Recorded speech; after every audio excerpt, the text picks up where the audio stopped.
ಜ್ಯೋತಿಷ್ಯ ಶಾಸ್ತ್ರದಲ್ಲಿ ಆಧುನಿಕ ತಂತ್ರಜ್ಞಾನವನ್ನು ಬಳಸಿ ಸಿದ್ಧಪಡಿಸಿರುವ ಗೋಲ್ಡ್ರಿ ಆಸ್ಟ್ರೋ ಆ್ಯಪ್ ಮುಖಾಂತರ ನಮ್ಮ ಜೀವನದಲ್ಲಿನ ಆರೋಗ್ಯ, ವಿದ್ಯಾಭ್ಯಾಸ, ವೃತ್ತಿ ಜೀವನ, ಮದುವೆ ವಿಚಾರ, ಸಂತಾನ, ಆಸ್ತಿ, ಪ್ರಯಾಣ, ವ್ಯಾಜ್ಯದಂತಹ ವಿಚಾರಗಳ ಬಗ್ಗೆ ಅತ್ಯಂತ ಸರಳ ರೀತಿಯಲ್ಲಿ ತಿಳಿಯಬಹುದಾಗಿದೆ. ಡಿಸೆಂಬರ್ 21ರಂದು ಶುರುವಾಗುವ ನಕ್ಷತ್ರನಾಡಿ ತರಗತಿಗೆ ಸೇರಿ ಹಾಗೂ ಕೇವಲ 15 ದಿನಗಳಲ್ಲಿ ಪ್ರತಿದಿನ 1.5 ಗಂಟೆಯಂತೆ ಝೂಮ್ ಆ್ಯಪ್ ಮುಖಾಂತರ ಆನ್ಲೈನ್ ತರಗತಿಯನ್ನು ಕಲಿಯಿರಿ. 20,000ಕ್ಕೂ ಹೆಚ್ಚಿನ ವಿದ್ಯಾರ್ಥಿಗಳಿಗೆ ನಕ್ಷತ್ರನಾಡಿ ಜ್ಯೋತಿಷ್ಯವನ್ನು ಕಲಿಸಿಕೊಟ್ಟಿರುವ ಪಂಡಿತ್ ದಿನೇಶ್ ಗುರುಜಿಯವರ ತರಗತಿಗೆ ಇಂದೇ ನೋಂದಾಯಿಸಿ. ಸುಲಭವಾದ ಮತ್ತು ಶಾಸ್ತ್ರೋಕ್ತವಾದ ಜ್ಯೋತಿಷ್ಯ ಶಾಸ್ತ್ರವನ್ನು ಕಲಿಯಿರಿ. ಹೆಚ್ಚಿನ ಮಾಹಿತಿಗಾಗಿ ಇಂದೇ ನಮ್ಮ ನಕ್ಷತ್ರನಾಡಿಯನ್ನು ಸಂಪರ್ಕಿಸಿ. ಧನ್ಯವಾದಗಳು.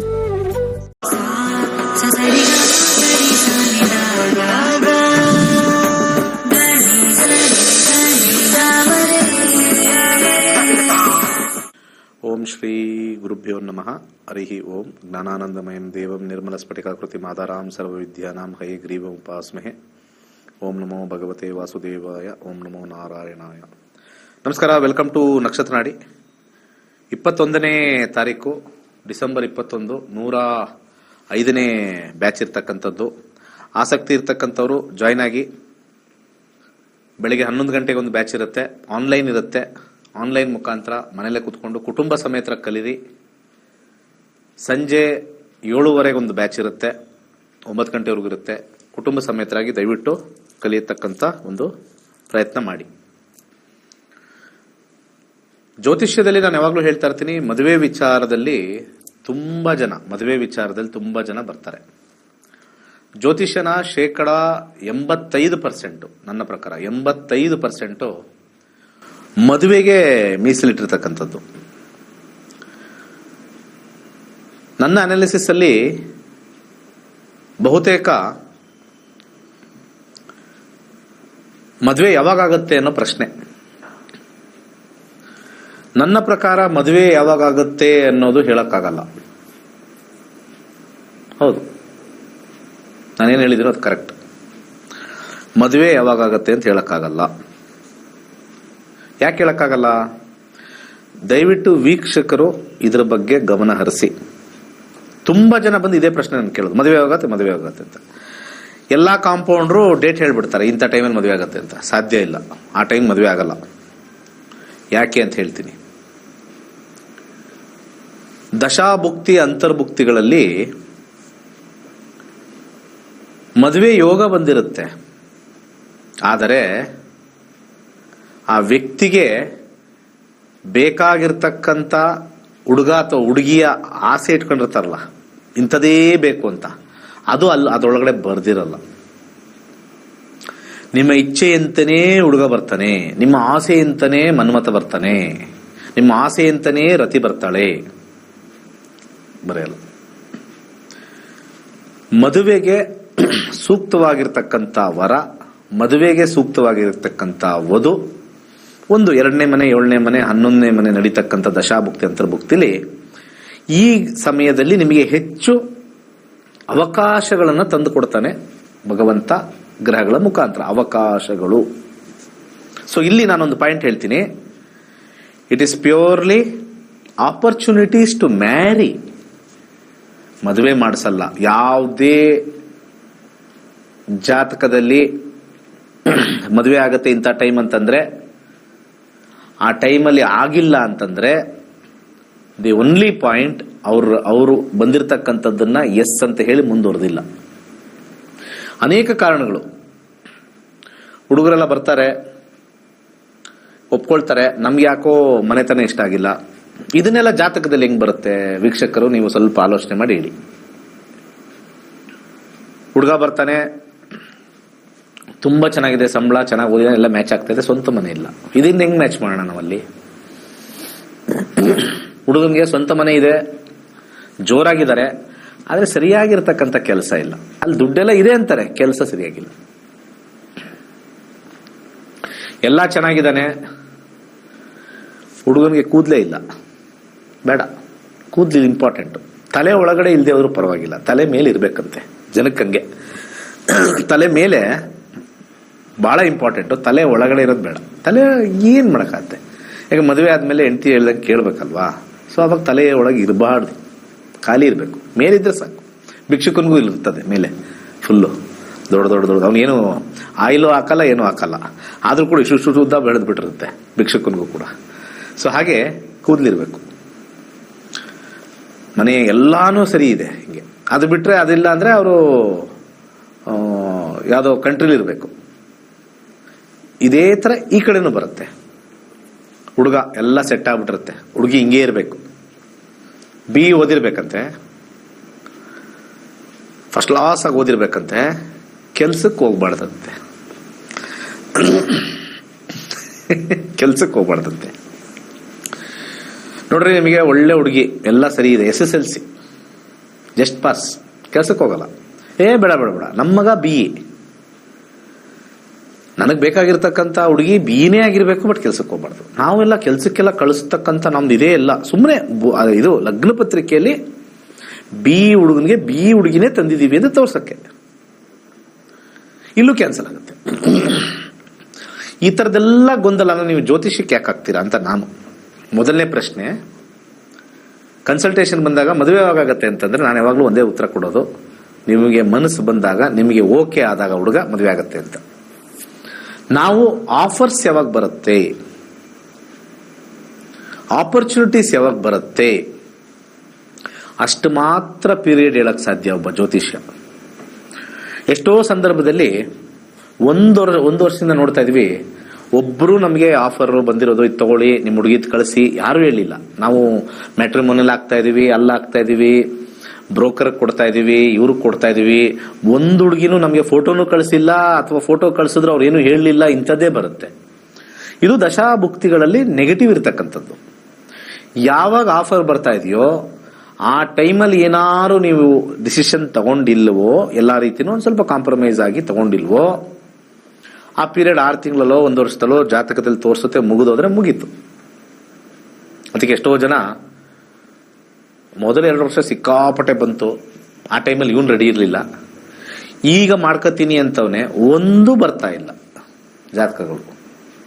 ಇದೇ ಪ್ರತಿಯೊಬ್ಬರಿಗೂ ಆಗೋ ಒಂದು ವಿಚಾರ. ಇದು ಬಹಳ ಅನುಭವದಿಂದ ಹೇಳ್ತಾ ಇದ್ದೀನಿ, ಬಹಳ ಅನುಭವದಿಂದ ಹೇಳ್ತಾ ಇದ್ದೀನಿ. ಮೊಟ್ಟ ಮೊದಲದಾಗಿ ಜ್ಯೋತಿಷ್ಯ ಶಾಸ್ತ್ರ ಕಲೀರಿ, ಆಪರ್ಚುನಿಟೀಸ್ ಯಾವಾಗ ಬರುತ್ತೆ ಅಂತ ಗೊತ್ತಾಗುತ್ತೆ. ನನ್ನ ಮಗಳಿಗೆ ಯಾವ ಟೈಮಲ್ಲಿ ಸ್ವಲ್ಪ ಜಾಸ್ತಿ ಅವಳಿಗೆ ಯೋಗ ಬಂದಿದೆ ಅಂತ ನೋಡ್ಕೋಬಹುದು. ಆ ಯೋಗ ಬಂದಿರೋ ತಕ್ಕನಾಗಿ, ಯೋಗ್ಯತೆ ತಕ್ಕನಾಗಿ ವರ ವಧುನ ಕಂಡಿಡಿದು ಈ ಟೈಮ್ ಬಿಟ್ರೆ ಕಷ್ಟ ಅಂತ ಫೋರ್ಸ್ ಮಾಡಿದ್ರೆ ಮದುವೆ ಆಗತ್ತೆ. ಆದರೆ ಮದುವೆ ಜೀವನ ಅವರವರ ದಶಾಭುಕ್ತಿ ಮೇಲೆ ನಿಂತ್ಕೊಳ್ಳೋದು. ಪಾಯಿಂಟ್ಸ್ ಔಟ್ ಬಂದ್ರೂ ಚಿಪ್ಪೆ. ದಶಾಭುಕ್ತಿ ಚೆನ್ನಾಗಿಲ್ಲ ಅಂತಂದ್ರೆ ಒಂದು ಮಾತು ಹೇಳ್ತೀನಿ ಕೇಳಿ, 36 ಈ ಕಾಂಪೌಂಡರ್ಗಳು ಇರ್ತಾರಲ್ಲ, ವೇಷಧಾರಿಗಳು, ಇನ್ನೂ ಕೂಡ ಅಪ್ಗ್ರೇಡ್ ಆಗಿಲ್ಲ ಅವರು. ಇಂಥ ಸೈನ್ಸ್ ಟೆಕ್ನಾಲಜಿ ಬಂದಿದ್ರು ಕೂಡ ಅಪ್ಗ್ರೇಡ್ ಆಗಿಲ್ಲ. ಅದೇ ರಾಕ್ಷಸಗಣ, ಅದೇ ನಾಡಿಕೂಟಗಳು, ದೀರ್ಘ ಕೂಟ, ಮಹೇಂದ್ರ ಕೂಟ, ಆ ಕೂಟ, ಈ ಕೂಟ, ಕೊನೆಯಲ್ಲಿ ಗೂಟನೇ ಪಕ್ಕ, ಲೈಫಲ್ಲಿ ಗೂಟನೇ ಅವ್ರು ಹಾಕೋದು. ದಶಾಭುಕ್ತಿಗಳ ಮೇಲೇನೆ ಮದುವೆ ಜೀವನ ನಿಂತಿರೋದು.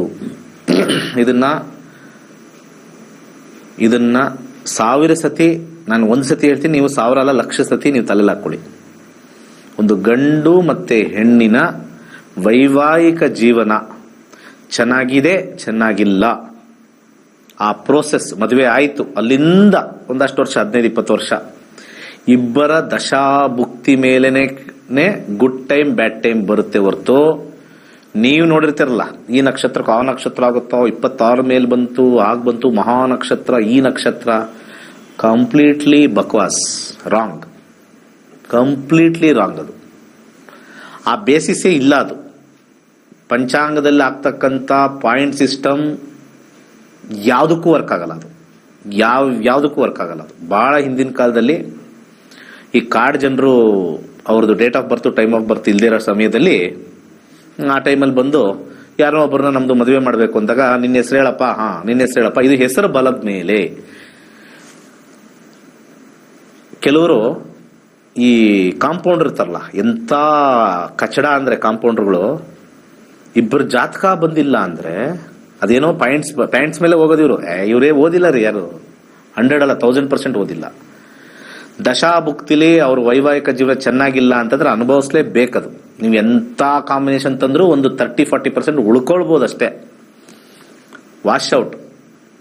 ಎಷ್ಟು ಜಾತಕಗಳು ನೋಡಿದ್ದೀನಿ, ಮದುವೆ ಆಗಿ 4 ವರ್ಷ ಆದಮೇಲೆ ಗಲಾಟೆಗಳು ಸ್ಟಾರ್ಟ್ ಆಗಿರೋದಿದೆ, ಮದುವೆ ಆಗಿ 6 ವರ್ಷ ಆದಮೇಲೆ ಸ್ಟಾರ್ಟ್ ಆಗಿರೋದಿದ್ದಾವೆ ಗಲಾಟೆಗಳು. ಯಾಕೆ? 4 ವರ್ಷ ಏನಾಗ್ತಾ ಇತ್ತಲ್ಲಿ? ಆ 4 ವರ್ಷದವರೆಗೂ ಏನಾದ್ರು ಗ್ರಹಗಳು ಸುಮ್ಮನೆ ನೋಡ್ತಾ ಇತ್ತೋ, ಏನು ಮಾಡ್ತಾ ಇದ್ದಾರೆ ಅಂತ ಇವ್ರಂತ? ಕೆಲವರು 8 ವರ್ಷದವರೆಗೂ ಚೆನ್ನಾಗೇ ಇರ್ತಾರೆ, ನೋಡ್ತಾ ಇರುತ್ತಿದ್ದು ಗ್ರಹಗಳು. ಅದು 9ನೇ ವರ್ಷಕ್ಕೆ ಕಾಲಿಡುತ್ತದು. ಅದೇನು ಆ ಥರ ಇದೆಯಾ? ಎಲ್ಲಿವರೆಗೂ ಕಾಂಪೌಂಡರ್ಗಳು ದಶಾಭುಕ್ತಿ ಹಿಂದೆ ಬೀಳಲ್ವೋ, ಅಸ್ಟ್ರಾಲಜಿ ಇಸ್ ಜಸ್ಟ್ ಎ ಒಂದು ಸಿಂಪಲ್ ಏನಂತಾರೆ, ನಂಬದೇ ಇರತಕ್ಕಂಥ ಒಂದು ಸಬ್ಜೆಕ್ಟ್ ಆಗಿದೆ. ಕಾಂಪೌಂಡರ್ಗಳು ಫಸ್ಟ್ ಕಲಿಬೇಕು. ದೇವಸ್ಥಾನದ ಅರ್ಚಕರು ನಮ್ಮ ಸಿಸ್ಟಮ್ ಕಲಿಬೇಕು. ದೇವಸ್ಥಾನದಲ್ಲಿ ಇರ್ತಕ್ಕಂಥ ಎಲ್ಲ ಅರ್ಚಕರು ನಕ್ಷತ್ರ ನಾಡಿ ಕಲಿಬೇಕು. ಪಂಚಾಂಗ ತೆಗೆದು ಆ ಪೂಜೆ ಮಾಡಿಸಿ ಬೇಗ ಆಗ್ಬಿಡುತ್ತೆ, ಈ ಪೂಜೆ ತೆಗೆದು. ಮತ್ತೆ ಕರ್ಮಫಲ ಏನ್ ಕಲ್ತಿದ್ದೀರಾ ನೀವು? ಕರ್ಮಫಲ ಫಸ್ಟ್ ನಾವು ಕಲಿಯೋದೇ ಕರ್ಮಫಲ. ಪೂಜೆ ಮಾಡಿಸಿದ ತಕ್ಷಣ ಬೇಗ ಮದುವೆ ಆಗ್ಬಿಟ್ರೆ ಅರ್ಚಕರು ಹೇಳೋದಿಲ್ಲ. ಮತ್ತೆ ಕರ್ಮ ಥಿಯರಿ ಎಲ್ಲಿ ಅಪ್ಲೈ ಮಾಡ್ತೀರಿ ನೀವು? ಮತ್ತೆ ನಮ್ಗಳ ಕರ್ಮ ಎಲ್ಲೋಗಿದೆ? ಮತ್ತೆ ಎಷ್ಟೋ ಪುರೋಹಿತರಿಗೆ ದುಡ್ಡೇ ಇಲ್ಲ, ಎಷ್ಟು ಪೂಜೆ ಮಾಡಿದ್ರು ತಟ್ಟೆ ಕಾಸೆ ಬೀಳ. ಆ ಕರ್ಮ ಎಲ್ಲಿಗೆ ಹೋಗುತ್ತೆ? ನೀವು ಶ್ರೀ ಸೂಕ್ತ ಹೇಳಿದ ತಕ್ಷಣ ಬಂದ್ಬಿಡುತ್ತಾ ದುಡ್ಡು? ನಮ್ಮ ಹಣೆ ಬರಹ ಜಾತಕದಲ್ಲಿ ಬರೆದಿಟ್ಟಿರುತ್ತೆ, ಇಷ್ಟೇ, ದಿಸ್ ಮಚ್, ಅಷ್ಟೇ, ಮುಗೀತು. 10-20% ಇನ್ಕ್ರಿಮೆಂಟ್ ಬೇಸ್ಡ್ ಆನ್ ನಮ್ಮ ಕರ್ಮ ಮತ್ತೆ ನಮ್ಮ ಪೂಜೆ ಪುನಸ್ಕಾರಗಳು. 20% ಅಷ್ಟೇ. You have to undergo the pain. ಸುಮ್ಮನೆ ನಾವು ದೇವರ ಹೆಸರ ಮೇಲೆ ಏನೇನೋ ಹೇಳ್ಬಿಡ್ತೀವಿ. ಈ ದೇವಸ್ಥಾನಕ್ಕೆ ಹೋದ್ವಿ, ಕೋರ್ಟಿಂದ ಜೈಲಿಂದ ರಿಲೀಸ್ ಆಗ್ಬಿಟ್ವಿ, ಇದನ್ನ ಪೂಜೆ ಮಾಡಿದ್ವಿ, ಕೋರ್ಟಿಂದ ರಿಲೀಸ್ ಆಗ್ಬಿಟ್ವಿ, ಅದು ಮಾಡಿದ್ವಿ, ಇದು ಮಾಡಿದ್ವಿ. ಯಾವುದೂ ಇಲ್ಲ ಅಲ್ಲಿ. All are pre return. ಹಣೆ ಬರಹ ಇಸ್ ಪ್ರೀ ರಿಟರ್ನ್. ಅದು ಬರೋ ಟೈಮಲ್ಲಿ ಅಲ್ಲಿ ಪೂಜೆ ಮಾಡಿರ್ತಾರೆ, ಎಲ್ಲ ಕಾಕತಾಳಿ ಅಷ್ಟೇ. Astrology is pure science. Yes or no. ಪರಿಹಾರಗಳು ಸ್ಮೂತ್ನೆಸ್ಗೆ ಅಷ್ಟೇ ಇರೋದು. ಸ್ಮೂತ್ನೆಸ್ ಇಲ್ಲ ಅಂದ್ರೆ ಎಲ್ಲಾ ಮಾಂತ್ರಿಕರು ಕೋಟ್ಯಾಧೀಶರಾಗೋರು. ಎಲ್ಲಾ ಮಾಂತ್ರಿಕರು. ಕೆಲವರು ಹುಚ್ಚರು ಯಾರು ಇರ್ತಾರೆ, ಈ ಜ್ಯೋತಿಷ್ನೆಲ್ಲ ಬೈಕೊಂಡು ದುಡ್ಡು ಮಾಡ್ತಾರೆ ಅಂತ. ಯಾರು ಕೋಟ್ಯಾಧೀಶರು ಆಗಿಲ್ಲ ರೀ ಜ್ಯೋತಿಷದಲ್ಲಿ, ನೆವರ್. ಇನ್ನು ಎಲ್ಲಾ ಡಾಕ್ಟರ್ಗಳು ಕೋಟ್ಯಾಧೀಶರು ಆಗಿದ್ದಾರೆ, ಲಕ್ಷಾಧೀಶರು, ಕೋಟ್ಯಾಧೀಶರು, ಎಲ್ಲಾ ಡಾಕ್ಟರ್ಗಳು. ಆಮೇಲೆ ಇನ್ನು ಯಾವ ಪ್ರೊಫೆಷನ್ ಎಲ್ಲ ಮಾಡ್ಬೋದು. ಅಸ್ಟ್ರಾಲಜಿಲಿ ಎಲ್ಲ ಅಸ್ಟ್ರಾಲಜರ್ನ ಸ್ಟ್ರೈಟ್ ಆಗಿ ನಿಲ್ಲಿಸ್ಬಿಟ್ರೆ not more than 10%. 90% of the astrologers not made any money. ಆಗಲ್ಲ, ಅವೆಲ್ಲ ಮಾಡಕ್ಕಂಗಿಲ್ಲ, ಅಷ್ಟು ಈಸಿ ಅಲ್ಲ. ಅವ್ರ ಜಾತಕದಲ್ಲಿದ್ರೆ ಜ್ಯೋತಿಷ್ಯದಿಂದಾನೇ ಹಣ. ಏನು ಮುಟ್ಟಿದ್ದೆಲ್ಲ ಚಿನ್ನ. ಜಾತಕದಲ್ಲಿ ಏನಿರುತ್ತೋ ನೀನ್ ಜ್ಯೋತಿಷ್ಯಲ್ಲಿ ಏನ್ ಮಾಡ್ತೀಯಾ? ಲಕ್ಷಾಧೀಶ್ವರ. ನೀನು ಬೇರೆ ಏನಾದ್ರು ಲೈನ್ ಮಾಡ್ತೀಯಾ? ಲಕ್ಷಾಧೀಶ್ವರ, ಕೋಟ್ಯಾಧೀಶ್ವರ. Astrology is not a tool to make money. Learning astrology will never give you money. Learning astrology will not remove from poverty, but it will give happiness. Astrology gives peace of mind. ಏನೂ ಬದಲಾಯಿಸಕ್ಕಾಗಲ್ಲ. ನಮ್ಮ ಗಂಡ ಹಿಂಗೆ ಅಂದ್ರೆ ಹಂಗೇನೆ, ನಮ್ಮ ಹೆಂಡತಿ ಹಿಂಗೆ ಅಂದ್ರೆ ಹಿಂಗೇನೆ, ಮುಗೀತ್, ಪೀರಿಯಡ್. ನನ್ನ ಮಗ ಓದಲ್ಲ ಅಷ್ಟೇ, ಸುಮ್ಮನೆ ಮಂತ್ರ ಹೇಳಿ ಇದು ಗುಟುಕ್ಬೇಕಷ್ಟೇ. ಮಂತ್ರಗಳು ಅದು ಇದು ಹೇಳ್ಕೊಂಡು ಗುಟ್ಕೋದು. If time comes, 7th standard ವರ್ಗೂ ಡಲ್ ಆಗಿ ಓದ್ತಾರೋ 8th ಇಂದ ರ್ಯಾಂಕ್ ಬರ್ಬೋದು. 10th ಅಲ್ಲಿ ಎಷ್ಟೋ ಜನ ರ್ಯಾಂಕ್ ತಗೊಂಡಿದ್ದಾರೆ. 10th ಅಲ್ಲಿ ನ್ಯೂಸ್ ಪೇಪರ್ ಎಲ್ಲ ಬಂದಿದಾರಲ್ಲ, ಯಾವಾಗಲೂ ಹಿಂದಿಂದೆ 10 ವರ್ಷದಿಂದ. ಅವರೆಲ್ಲ ಇವತ್ತು ಏನ್ ಮಾಡ್ತಾ ಇದಾರೆ ಅಂತ ಹೋಗಿ ನೋಡ್ಕೊಂಡ್ ಬನ್ನಿ. ಬದುಕುಗಳು ಹಂಗೇ ಕಲರ್ಫುಲ್ ಆಗಿಲ್ಲ. 10th ಅಲ್ಲಿ ರ್ಯಾಂಕು, ಅಬ್ಬಾ ಸಖತ್ತಾಗಿ ಓದ್ತಾನಪ್ಪ, ಏನ್ ಹಾರ್ಡ್ ವರ್ಕ್ ಮಾಡಿದಾನೆ. ನ್ಯೂಸ್ ಪೇಪರ್ ಎಲ್ಲ first rank, second rank, 10th rank. ನಿಮ್ಮ ಸರ್ಕಲ್ ಎಲ್ಲ ಎಷ್ಟೋ ಜನ ಇರ್ತಾರೆ ರ್ಯಾಂಕ್ ಬಂದಿರೋರು, 15-20 ವರ್ಷದ. ಇವತ್ತು ಎಲ್ಲಿದ್ದಾರೆ ಅವರು? ದಶಾಭುಕ್ತಿಗಳು ಅದೇ ತರ ಚೆನ್ನಾಗಿತ್ತು ಅಂತಂದ್ರೆ ಅಮೆರಿಕದಲ್ಲಿ ಇರ್ತಾರೋ, ಸಾಫ್ಟ್ವೇರ್ ಅಲ್ಲೋ, ಆಸ್ಟ್ರೇಲಿಯಾದಲ್ಲಿ ಇರ್ತಾರೋ, ಇಲ್ಲಿ ದೊಡ್ಡ ಬಿಸ್ನೆಸ್ ಮ್ಯಾನ್ ಆಗಿರ್ತಾನೋ, ದೊಡ್ಡ IAS ಆಫೀಸ್ ಆಗಿರ್ತಾರೋ, ಓಕೆ. ರ್ಯಾಂಕ್ ಬಂದಿರೋರೆಲ್ಲಾನು ಎಷ್ಟೋ ಜನ ನಾನು ನೋಡಿದ್ದೀನಿ. ಎಷ್ಟು ಜನ ಕನ್ಸಲ್ಟೇಷನ್ ಇದ್ದಾರೆ. ಸರ್ 10th ಅಲ್ಲಿ ನನಗೆ 3rd ರ್ಯಾಂಕ್ ಬಂತು ಸರ್ ಸ್ಟೇಟ್ ಅಲ್ಲಿ, 2nd PUC ಅದೇನೋ 2 ಸಬ್ಜೆಕ್ಟ್ ಬಿಟ್ಟೋಯ್ತು ಅಂತಾರೆ. ಇದಕ್ಕೇನಾಯ್ತು? ಮತ್ತೆ ಸಮ್ವೇರ್ ಪ್ಲಾನೆಟರಿ ಪೊಸಿಷನ್ಸ್ ನಮಗೆ ಅವಕಾಶಗಳನ್ನ ಕೊಡ್ತಾರೆ.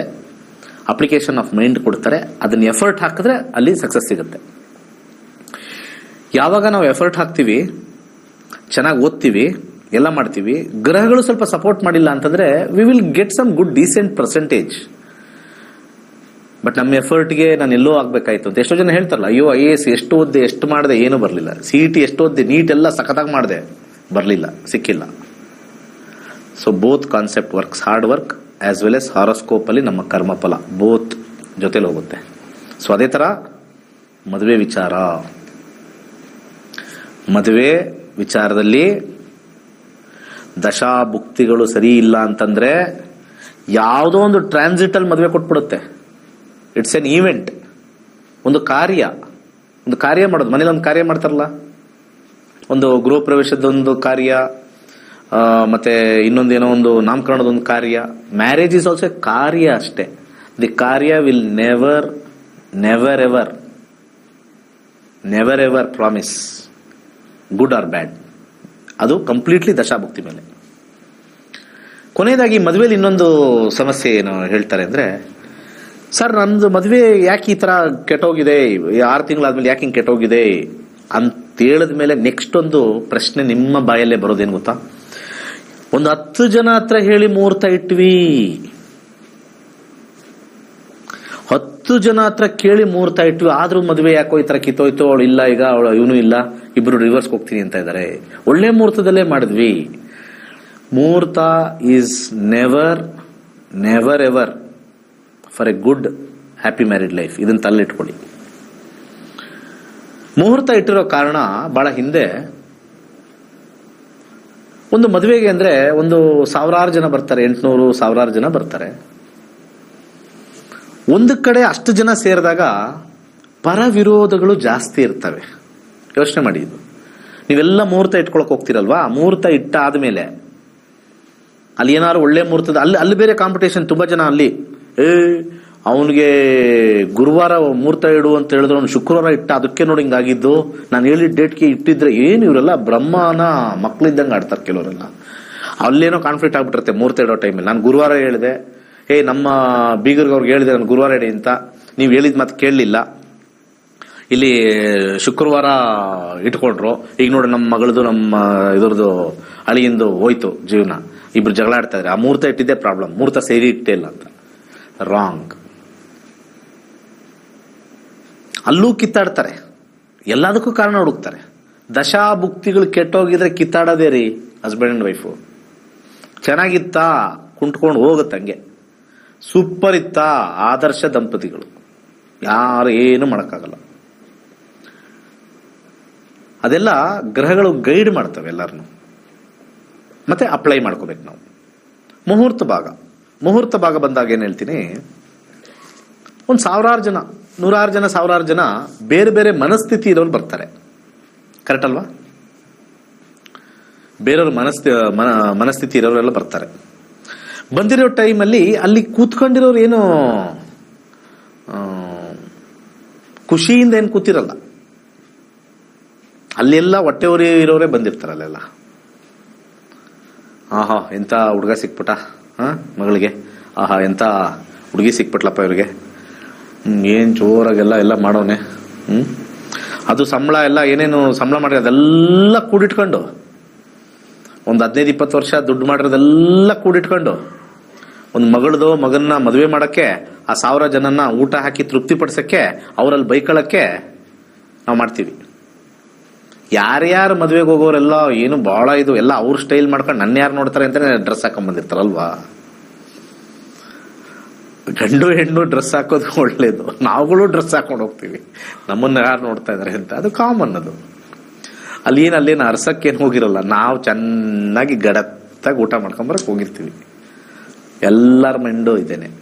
ಅಲ್ಲಿ ಆ ಮುಹೂರ್ತ ಇರ್ತಕ್ಕಂಥ ಸಮಯದಲ್ಲಿ ಇರ್ತಕ್ಕಂಥ 9 ಗ್ರಹಗಳು ಅಲ್ಲಿ ಬಂದಿರತಕ್ಕಂಥ 100 ಜನದ ಮನಸ್ಥಿತಿನ ಒಂದೇ ತರ ಸಮಾಧಾನವಾಗಿಡಕ್ಕೆ ಸ್ಥಿರ ಲಗ್ನವನ್ನ, ವಿಶೇಷವಾಗಿ ಗುರು ಎಲ್ಲಾರು ಒಂದು ಒಳ್ಳೆ ಪ್ಲೇಸ್ ಅಲ್ಲಿ ಇದ್ದಾಗ, ಅಲ್ಲಿ ಸ್ವಲ್ಪ ಎಲ್ಲ ಗುರುಗಳು ಬಂದ ತಕ್ಷಣ ಎಲ್ಲ ಸೈಲೆಂಟ್ ಆಗ್ತಾರಲ್ಲ, ಗುರುಗಳಿದ್ದಾಗ ಆ ಪ್ಲೇಸ್ಮೆಂಟ್ ಪ್ರಕಾರ. ಹಾಗೆ ಪಾಪಗ್ರಹಗಳು ಉಪಚಯ ಸ್ಥಾನದಲ್ಲಿದ್ದಾಗ ಸೈಲೆಂಟ್ ಆಗಿರ್ತಾರೆ ಅಂತ ಒಂದು ನಮ್ಮ ಶಾಸ್ತ್ರದಲ್ಲಿ ಬರೆದಿರೋದ್ರಿಂದ 3, 6, 10, 11ರಲ್ಲಿ ಪಾಪಗ್ರಹಗಳಿರೋದ್ರಿಂದ ಇವೆಲ್ಲ ಇರೋದ್ರಿಂದ ಬಂದಿರತಕ್ಕಂಥ ಎಲ್ಲರೂ ಕೂಡ ಕಾಫಿಲಿ ಸಕ್ಕರೆ ಹಾಕಿಲ್ಲ ಅಂದ್ರೂ ಬಾಯಿ ಮುಚ್ಕೊಂಡಿರ್ಬೇಕು. ಪಲಾವಲ್ಲಿ ಉಪ್ಪು ಜಾಸ್ತಿ ಆಗಿದ್ರು ಕೂಡ ಸ್ವಲ್ಪ ಅಡ್ಜಸ್ಟ್ ಮಾಡ್ಕೊಂಡು ಹೋಗಪ್ಪ, ಪಾಪ ಹೆಂಗೋ ಮಾಡ್ಕೊಂಡವ್ರೆ ಅಂತ ಒಂದು 4 ಜನ ಪಾಪ ಅನ್ನೋ ಒಂದು ಪ್ರಜ್ಞೆ ಬಂದಾಗ ನಡಿಲಿ ಅನ್ನೋ ಒಂದು ವಿಚಾರದಲ್ಲಿ, ಗುಂಪಲ್ಲಿ ನಡಿಲಿ ಅಂತ ಹೇಳ್ತಕ್ಕಂಥದ್ದು, ಆಶೀರ್ವಾದ ಮಾಡ್ತಕ್ಕಂಥ ಒಂದು ವಿಚಾರದಲ್ಲಿ ಸಮಾಧಾನವಾಗಿ ಇರಕ್ಕೆ ಮುಹೂರ್ತ ಇರೋದೇ ಹೊರತು ಗಂಡು ಹೆಣ್ಣು ರಾಹುಕಾಲದಲ್ಲಿ ಮಾಡ್ಕೊಂಡ್ರು ಕೂಡ ಅವರ ದಶಾಭುಕ್ತಿಗಳು ಅದ್ಭುತವಾಗಿದ್ರು ಕೂಡ ಫೆವಿಕಾಲ್ ತರ ಇರ್ತಾರೆ ಅಂಟ್ಕೊಂಡು. ನೀವು ಬ್ರಾಹ್ಮಿ ಮುಹೂರ್ತಕ್ಕೆ ಹೋಗಿ, ಬ್ರಹ್ಮ ಮುಹೂರ್ತಕ್ಕೆ ಹೋಗಿ, ಯಾರೋ ದಿಗ್ಗಜರು ವೇಷಧಾರಿಗಳ ಹತ್ರ ಹೋಗ್ತಿರಲ್ಲಪ್ಪ ನೀವು ಸೆಟ್ ಮಾಡಕ್ಕೆ, ಮುಹೂರ್ತ ಸೆಟ್ ಮಾಡ್ಕೊಳಕ್ ಹೋಗಿರ್ತಿರಲ್ಲ, ಯಾರ್ಯಾರು ನಾನು ಇಟ್ಟಿರೋ ಮುಹೂರ್ತದಲ್ಲಿ ಒಂದು ಫೇಲ್ ಆಗಿಲ್ಲ ಅವರೆಲ್ಲ ಬಾಕ್ಲಾಕೊಂಡು ಹೋಗಿದ್ದಾರೆ. ನಾನು ಇಟ್ಟಿರೋ ಮುಹೂರ್ತದಲ್ಲಿ ಅವ್ರ ಮದುವೆ ಜೀವನ ಲೈಫ್ ಫೇಲೇ ಆಗಿಲ್ಲ ಅಂತ ಬಡ್ಕತಾ ಇದ್ರು ಒಂದು ಟೈಮಲ್ಲೆಲ್ಲ, ದೊಡ್ಡ ದೊಡ್ಡ ಟಿವಿಲೆಲ್ಲ, ಮುಂಚೆ ಬಹಳ ಹಿಂದೆ. ವಾಶೌಟ್ ಅವರೆಲ್ಲ ವಾಪಸ್ ಬಂದು ಪೇಪರ್ ಬಿಸಾಕ್ ಹೋಗಿದ್ದಾರೆ. ಮುಹೂರ್ತ ಅಂತಕ್ಕಂಥದ್ದು very very importantly, when there is a gathering there should be peace prevailing. So ಅದಕ್ಕೆ ಒಳ್ಳೆ ಮುಹೂರ್ತನ ಇಡಬೇಕು. ಇವಾಗೆಲ್ಲ ಅವೆಲ್ಲ ಇಲ್ಲ. ಗುರುವಾರ ದಿವಸ, ಶುಕ್ರವಾರ ದಿವಸ, ಬುಧವಾರ ದಿವಸ, ಇಲ್ಲ ಎಲ್ಲ ಭಾನುವಾರನೇ. ಅಲ್ಲೇ ಮುತಿ ತಿರುತ್ತಾ ಇರ್ತಾರೆ, ಅವಳು ಹಂಗೆ ಹಂಗೆ ಹಿಂಗೆ ಅದು ಬಂದು ಇದು ಬಂದಿಲ್ಲ. ನಾನು ನೋಡಿದ್ದೀನಿ ಎಷ್ಟೊಂದು ಜನ ಹೋಗ್ಬಿಟ್ಟು ಮದುವೆ ಕೂತ್ಕೊಂಡು ನೋಡ್ತಾ ಇರ್ತೀನಿ, ಈ ಅದು ಸರಿ ಮಾಡಿಲ್ಲ ಅಂತ ಇದು ಸರಿ ಮಾಡಿ, ಅಲ್ಲಲ್ಲೇ ಫ್ರಿಕ್ಷನ್, ಹುಡುಗಿ ಕಡೆಯಿಂದ ಹುಡುಗರ ಕಡೆ ಹುಡುಗಿ ಫ್ರಿಕ್ಷನ್. ಅಲ್ಲಿ ಆ ಹುಡುಗಿನ ಹಿಂಗ್ ನೋಡೋದು, ಏನಂತ ಇದೆಲ್ಲ ಮಾಡಿದಾರಂತೆ, ಏನ್ ಮಾಡ್ಸಿದ್ರಿ ನೀವೆಲ್ಲ, ಇಲ್ಲಿ ನಂಗೆ ಕಂಪ್ಲೇಂಟ್ ಬರ್ತಾ ಇದೆ, ಒಂದು ಅಲ್ಲಿಂದನೇ ಸ್ಟಾರ್ಟ್. ದಶಾಭುಕ್ತಿಗಳು ಕೆಟ್ಟೋಗಿದ್ರೆ ಟ್ರಾನ್ಸಿಟ್ ಅಲ್ಲೇನೋ ಮದುವೆ ಆಗ್ಬಿಡುತ್ತೆ, ಅಲ್ಲಿಂದನೇ ಸ್ಟಾರ್ಟ್. ಆ ಹುಡುಗಿಗೆ ಸ್ಟಾರ್ಟ್. ಎಂತ ಚೋಲ್ಟ್ರಿನ್ ಮಾಡಿದಾರೆ, ಎಂತ ಅಡುಗೆ. ನಾನು ಹೇಳಿದ ಅಡುಗೆಗೆ ಹೇಳಲೇ ಇಲ್ಲ, ನೀವು ಕಾಸ್ಕ್ ಮಿಕ್ಸ್ತೀವಿ ಅಂತ ಹಿಂಗೆಲ್ಲ ಮಾಡಿದ್ದು ಅಂತ. ಸೊ ದಯವಿಟ್ಟು ಇದೆಲ್ಲ ಸ್ವಲ್ಪ ನನ್ನ ಪ್ರೋಗ್ರಾಮ್ ನೋಡ್ತಾ ಇರೋರು ಅರ್ಥ ಮಾಡ್ಕೊಳ್ಳಿ. ಈ ಪ್ರೋಗ್ರಾಮಿಂದ ಎಜುಕೇಟೆಡ್ ಆಗಿ ಜ್ಯೋತಿಷದಲ್ಲಿ ಮುಹೂರ್ತ ಏನಕ್ಕಿದೆ ಅಂತ. ಕೊನೆಯದಾಗಿ ಕಾಂಪೌಂಡರ್ ಹತ್ರ ಹೋಗೋದು ನಿಲ್ಲಿಸಿ. ಈ ಕಾಂಪೌಂಡರ್ ನಕ್ಷತ್ರ ನಡಿ ಕಲ್ತ್ರೆ ನಿಜವಾದ ವಿಚಾರಗಳನ್ನ ಹೇಳ್ತಾರೆ. ಎಲ್ಲದಕ್ಕಿಂತ ಇಂಪಾರ್ಟೆಂಟು ಜಾತಕ ಕಲೀರಿ. ಜಾತಕ ಕಲ್ತಾದ ಮೇಲೆ ನೋಡ್ಕೊಳ್ಳಿ ಏನೇನಿದೆ ಅಂತ. ದುಡ್ಡು ಸೇವ್ ಆಗುತ್ತೆ. ಯಾಕೆಂದ್ರೆ ಒಂದು ಫೈನಲ್ ಒಂದು ಪಾಯಿಂಟ್ ಹೇಳ್ತೀನಿ. ಇವತ್ತು ಯಾರ್ಯಾರ್ದು ಕಿತ್ತೋಗುತ್ತೋ ಅವ್ರದೆಲ್ಲ ಕೊನೆಗೆ ಕೋರ್ಟ್ಗೆ ಹೋಗ್ಬೇಕಾರೆ ನಾನು 25 ಖರ್ಚು ಮಾಡಿದೆ, 35 ಖರ್ಚು ಮಾಡಿದೆ, ಗೋಲ್ಡ್ ಅವ್ರ ಮನೇಲೇ ಇದೆ, ನನ್ನ ಮೇಲೆ ಗೋಲ್ಡ್ ಇದೆ, ಅವ್ರ ಮನೇಲಿದೆ, ನನ್ನ ಲೆಕ್ಕ ಎಷ್ಟೊಂದು ಕೊಟ್ಟೆ, ಅದು ಕೊಟ್ಟೆ, ಬಿಲ್ಸ್ ಇಲ್ಲ, ಅದಿಲ್ಲ, ಇದಿಲ್ಲ, ದುಡ್ಡೆಲ್ಲ ಲಾಸ್ ಆಯ್ತು, ಇಂಥವೇ. ಕೊನೆಗೆ ನಿಲ್ಲೋದೇನು ಗೊತ್ತಾ? ವ್ಯವಹಾರ, ಸಂಬಂಧಗಳು ನಿಲ್ಲಲ್ಲ. ನೀವು ಮದುವೆ ಯಾರು ತಗೊಳ್ಳಿ, ಸಂಬಂಧಗಳು ನಿಲ್ಲಲ್ಲ ರೀ. ಯಾವುದೇ ಕೇಸಲ್ಲಿ ಫೈನಲ್ ಆಗಿ ಹೋಗಿ ನಿಂತ್ಕೊಳ್ಳೋದೆ ವ್ಯವಹಾರ. ಈ ವ್ಯವಹಾರಕ್ಕೆ ಅಷ್ಟೊಂದು ತಲೆ ಕೆಡಿಸ್ಕೋಬೇಡಿ. ಮನೇಲಿರ್ತಕ್ಕಂಥ ತಂದೆ ತಾಯಿಗಳು, ಪೋಷಕರು. ಅರ್ಥ ಆಯ್ತಾ? 100% ಹೇಳ್ತಾ ಇದ್ದೀನಿ, ತಲೆ ಕೆಡಿಸ್ಕೋಬೇಡಿ. ಯುವರ್ ಹಾರ್ಡ್ ಅರ್ನ್ಡ್ ಮನಿ ಸ್ವಲ್ಪ ಯೋಚನೆ ಮಾಡಿ ಸ್ಪೆಂಡ್ ಮಾಡಿ. FD ಮಾಡಿಟ್ಬಿಡಿ ಮಗಳ ಹೆಸರಲ್ಲಿ, ಬೆಸ್ಟ್. ಮಗನಿಗೆ ಏನಾದ್ರು ಮಾಡ್ಬೇಕಂತಂದ್ರೆ ಯಾವ್ದಾದ್ರು ಒಂದು ಮ್ಯೂಚುವಲ್ ಫಂಡ್ ಏನೋ ಯಾವುದೋ ಒಂದು ನಿಮ್ಗೆ ಗೊತ್ತಿರೋದು ಮಾಡಿ. That will be better. ದಶಾಭುಕ್ತಿ ಇಲ್ದಾರ ನೋಡ್ಕೊಳ್ಳಿ, ಎರಡರೊಂದು ಅದ್ದೂರಿ ಮಾಡ್ಬಿಟ್ಟು ಅದನ್ನ ಕೋರ್ಟ್ಗೆ ಹೋಗಿ ಎಲ್ಲಾರ್ಗು ಟೆನ್ಷನ್ನು. ಮತ್ತೆ ಅದಾದ್ಮೇಲೆ ಎರಡನೇ ಮದುವೆ ಯೋಚನೆ ಮಾಡೋದು, ಖರ್ಚು ಮಾಡ್ಬೇಕಾ ಬೇಡವಾ, ಯೋಚನೆ ಮಾಡೋದು. ದೇವಸ್ಥಾನದಲ್ಲಿ ಸಾಯಂಕಾಲ 6 ಗಂಟೆಗೆ ಒಂದು ರಿಸೆಪ್ಷನ್ ಅಲ್ಲಿ ಇಟ್ಬಿಡೋಣ, ಯಾಕಂದ್ರೆ ಜಾಸ್ತಿ ಖರ್ಚು ಮಾಡಬಾರ್ದು, ಯಾಕಂದ್ರೆ ಹಳೇದು ಸಖತ್ತಾಗಿ ಒಡ್ಸ್ಕೊಂಡಿದೀವಿ. ಸರ್ವೇ ಜನ ಸುಖಿನೋ ಭವಂತು. ದೇವತಾ ವಾಹನಗಳಲ್ಲಿ ಗೂಬೆಯು ಶ್ರೀ ಮಹಾಲಕ್ಷ್ಮಿಯ ವಾಹನವಾಗಿದೆ. ಗೂಬೆಯು ಕತ್ತಲನ್ನು ಭೇದಿಸುವ ಶಕ್ತಿಯನ್ನು ಹೊಂದಿರುವುದರಿಂದ ಎಲ್ಲಾ ರೀತಿಯ ಆರ್ಥಿಕ ಸಮೃದ್ಧಿಯನ್ನು ಸೂಚಿಸುತ್ತವೆ. ಗೂಬೆಯ ಉಂಗುರವನ್ನು ಧರಿಸುವುದರಿಂದ ಉತ್ತಮ ಆರ್ಥಿಕ ಬೆಳವಣಿಗೆ ಮತ್ತು ಅನಾಗತ್ಯ ಖರ್ಚುಗಳನ್ನು ನಿಯಂತ್ರಿಸಬಹುದಾಗಿದೆ. ಗೂಬೆಯ ಉಂಗುರಕ್ಕಾಗಿ ಈ ಕೆಳಗಿನ ಸಂಖ್ಯೆಗಳಿಗೆ ಕರೆ ಮಾಡಬಹುದು. ಧನ್ಯವಾದ.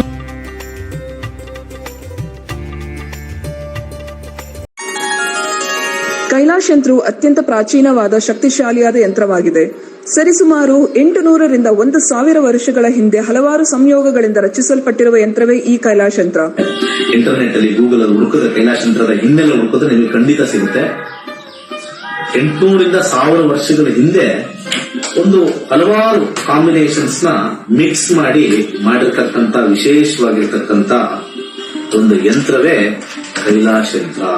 ಈ ಯಂತ್ರದ ವಿಶೇಷತೆ ಬಹಳಷ್ಟಿದೆ. ಇದರ ಮಧ್ಯದಲ್ಲಿ ಕೋರ್ ಅಂತ ನಾವೇನ್ ಕರಿತೀವಿ, ಇದು ಚೈನೀಸ್ ನ್ಯೂಮರಾಲಜಿ ಬರ್ತಕ್ಕಂತ ಲೋಶೋ ಗ್ರಿಡ್. ಹಾಗೆ ಇದು ಸುತ್ತ ಇರತಕ್ಕಂಥದ್ದು ವಿಶೇಷವಾಗಿರ್ತಕ್ಕಂಥ 12 ಪ್ರಾಣಿಗಳು. ಅದು ಚೀನಿ ಪ್ರಾಣಿಗಳು, ಅನಿಮಲ್ ಸ್ಪಿರಿಟ್ಸ್ ಅಂತ ಹೇಳಿ ಕೆಲವರು ಮಾಡ್ತಾರೆ. ಅದ್ರ ಸುತ್ತ ಔಟರ್ ಲೇಯರ್ ಇರತಕ್ಕಂಥ ವಿಶೇಷವಾಗಿರ್ತಕ್ಕಂಥ ಮಂತ್ರ. ಅದಾದ್ಮೇಲೆ 4ರಲ್ಲಿ ದಿಗ್ಬಂಧ ಆಗಿರ್ತಕ್ಕಂಥದ್ದು. ಒಂದು ಓಮಿಂದ ದಿಗ್ಬಂಧ ಆಗಿದೆ, ಇನ್ನೊಂದು ಸ್ವಸ್ತಿಕಿಂದ ದಿಗ್ಬಂಧನ ಆಗಿದೆ, ಒಂದು ಶಿವನ ಒಂದು ಅಂಶ ಆಗಿರ್ತಕ್ಕಂಥ ಫೋಟೋಯಿಂದ ದಿಗ್ಬಂಧನ ಆಗಿದೆ, ಕೊನೆಯಲ್ಲಿ ಒಂದು ತ್ರಿಶಕ್ತಿ ಇರತಕ್ಕಂಥ ತ್ರಿಶೂಲದಿಂದ ದಿಗ್ಬಂಧನ ಆಗಿರ್ತಕ್ಕಂಥದ್ದು. ಈ ಒಂದು ಯಂತ್ರ ನೆಮ್ಮದಿ, ಹಣಕಾಸು ವಿಚಾರ ಮತ್ತೆ ಆರೋಗ್ಯಕ್ಕೆ ಶಕ್ತಿಶಾಲಿಯಾಗಿರ್ತಕ್ಕಂಥ ಒಂದು ಯಂತ್ರ.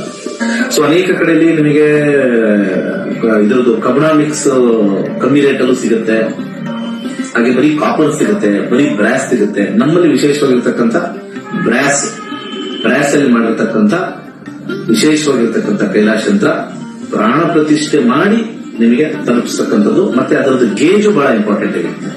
ಯಾಕಂದ್ರೆ ನಮ್ಮ ಕೈಲಾಶ ಯಂತ್ರ ನಮ್ಮಲ್ಲಿ ಸಿಗ್ತಕ್ಕಂಥದ್ದು ಗೇಜ್ ದಪ್ಪ ಇರುತ್ತೆ. ದಪ್ಪ ಇದ್ದಷ್ಟು ಕೂಡ ಯಂತ್ರ ಬಲಿಷ್ಠವಾಗಿರುತ್ತೆ, ಯಂತ್ರದ ಒಂದು ಕಾರ್ಯ ಬಲಿಷ್ಠವಾಗಿರುತ್ತೆ. ಬೇರೆ ಕಡೆ ಎಲ್ಲ ತೆಳು ಇರುತ್ತೆ. ಅದು ಸೇಲ್ಸ್ ಕಾನ್ಸೆಪ್ಟ್ ಅಲ್ಲಿ ಮಾಡಿದ್ರು ಕೂಡ, ನಾವಾಗ್ಲಿ ಅವರಾಗ್ಲಿ ಮಾಡಿದ್ರು ಕೂಡ ನಾವು ಒಂದು ಪ್ರಮಾಣದಲ್ಲಿ ಮಾಡ್ತಕ್ಕಂಥ ಒಂದು ವಿಚಾರ. ಸೊ ಅದನ್ನ ದೇವರ ಮನೆಯಲ್ಲಿ ಅಥವಾ ದೇವರ ಜಗಲಿಲಿ ಯಾವುದೇ ದಿಕ್ಕಲ್ಲಿ ಇಟ್ಟು ಕೆಂಪು ಹೂವಿನಲ್ಲಿ ಪೂಜೆ ಮಾಡತಕ್ಕಂಥದ್ದು. ಆ ಕೆಂಪು ಹೂವಿನಿಂದ ಕೆಳಗಡೆ ಕೊಟ್ಟಿರ್ತಕ್ಕಂಥ ಮಂತ್ರ ಓಂ ಕ್ಲೀಂ ಹರ್ ವೀರಾಯ ಭೂಶಂಕರ ಲಕ್ಷ್ಮೀ ಕುರುಕುರು ಸ್ವಾಹ ಎನ್ನುವ ವಿಶೇಷವಾಗಿರ್ತಕ್ಕಂಥ ಮಂತ್ರನ ಸೋಮವಾರ 108 ಸತಿ ಪಠನೆ ಮಾಡಬಹುದು. ಆಸಕ್ತಿ ಇರೋರು, ಸಮಯ ಇರೋರು ಪ್ರತಿನಿತ್ಯ ಆ ಯಂತ್ರದ ಮುಂದೆ ಪಠನೆ ಮಾಡಿದ್ರೆ ನಾವು ಹೇಳಬೇಕಾಗಿಲ್ಲ, ನಿಮ್ಮ ಎಕ್ಸ್ಪೀರಿಯನ್ಸ್ ನೀವೇ ಆಗ್ತೀರಾ. ಈ ಯಂತ್ರವನ್ನು ವಿಶೇಷವಾಗಿ ಹಿತ್ತಾಳೆಯಿಂದ ರಚಿಸಿ ಪ್ರಾಣ ಪ್ರತಿಷ್ಠೆ ನಂತರ ತಲುಪಿಸಲಾಗುತ್ತದೆ. ಕೈಲಾಶ ಯಂತ್ರಕ್ಕಾಗಿ ನಮ್ಮ ನಕ್ಷತ್ರ ನಾಡಿಯನ್ನು ಸಂಪರ್ಕಿಸಿ. ಧನ್ಯವಾದಗಳು.